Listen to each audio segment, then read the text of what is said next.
সকালে আপনার গাড়ি থেকে গ্যাস সিলিন্ডার নামায় স্টোরেজ করার সময় হয়তো বা ইনহাও আপনার বিস্ফোরণটা করছে।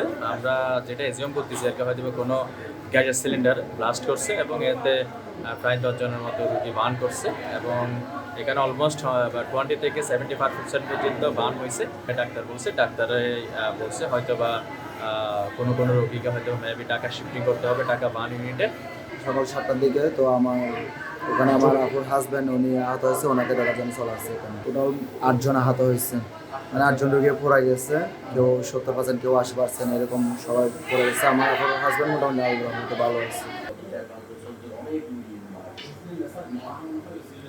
ডক্টরের অবস্থায় আশঙ্কাজনক এদের হচ্ছে যে আমাদের যে শ্বাসনালী আছে, ওই শ্বাস বাইরে থেকে মনে হচ্ছে বাইরে বার্নটা খুবই কম, কিন্তু যখন শ্বাসনালীতে যদি আগুন লেগে যায় যদি একটা বার্ন হয় রোগীদেরকে পাঠানো খুবই এই আমাদের ডাক্তার সিদ্ধান্ত নিচ্ছে কিছু কিছু রোগীকে একটা বার্ন ইনস্টিটিউটে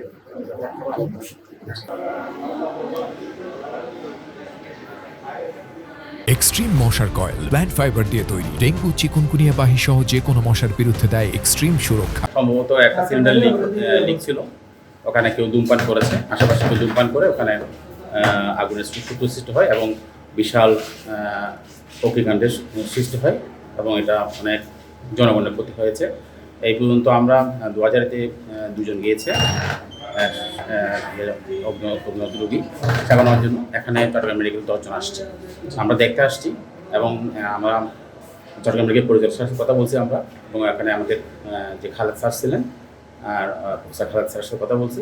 আমরা বলেছি ভালো সেবা নেওয়ার চিকিৎসা করার জন্য আমরা যদি প্রয়োজনীয় ব্যবস্থা গ্রহণ করা যায়, আমরাও প্রয়োজনীয় উদ্যোগ গ্রহণ করছি সেবা যাতে নির্বিঘ্ন করা যায়।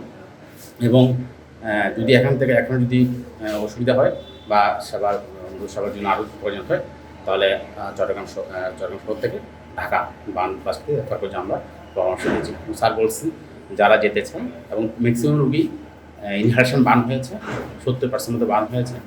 এই রুগীগুলো আসলেই ঝুঁকিপূর্ণ, যে কোনো সময় খারাপ হতে পারে।